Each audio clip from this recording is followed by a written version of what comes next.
Hello, my tax base. Welcome to our channel. In today's episode, we will be discussing the various updates from direct taxes, indirect taxes, and Companies Act.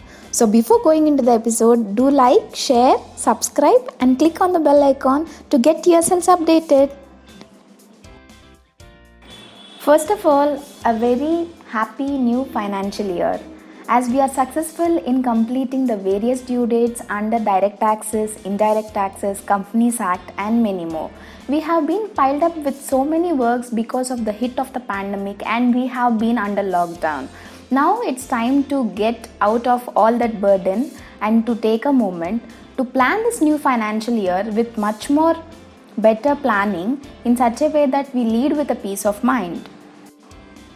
Let's start today's episode with updates from Income Tax Act. The CBDT has taken a very good initiative in releasing the income tax return forms for assessment year 2021 and 22 on 1st April 2021.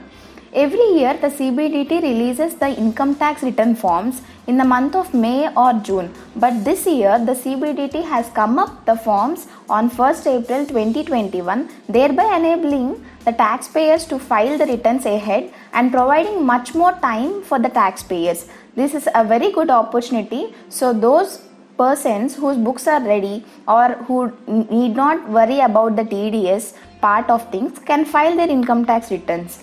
Also, certain changes has been brought with respect to the tax audit report. That is, the tax audit report can be revised by the chartered accountant before the end of the relevant assessment year if there is any recalculation with respect to section 40 or 43B. Section 40 or 43B deals with allowance of expenditure on payment. So, if the SSC makes any payment before the end of the relevant assessment year, there can be a chance that the auditor can revise the tax audit report. Also, the CBDT has introduced certain changes in the tax audit report being filed by the chartered accountant. Insertion of clause 8A, which deals with whether the SSC has opted for taxation under section 115BA, BAA, BAB, BAC or BAD. These all refer to the options which are provided to the SSCs under the new tax rates. And also these tax rates come with certain conditions like the deductions and certain exemptions which the SSC has enjoyed should not be taken if the new tax rate has been opted by the SSC. These changes will affect clause 17 and clause 18 reporting and also clause 32 reporting. So that the auditor has to take care if at all the SSC has opted for the new tax rates. He has to see whether the respective conditions are being fulfilled and it is reported under clause 17, 18 and 32. Also clause 36 was omitted, that is dividend distribution tax, which was removed in the recent budget. Let's start with the updates from GST.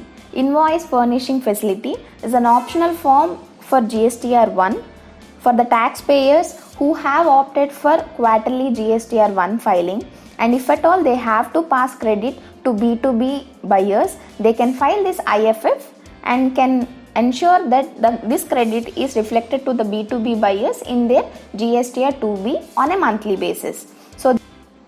So there are certain clarifications issued by the GST department with respect to invoice furnishing facility. The invoice furnishing facility shall be filed by 13th of the next month, so that it would be reflected in the GSTR2B of the B2B buyer. If at all certain invoices are filed in the IFF, they need not be filed at the time of quarterly GSTR1 filing.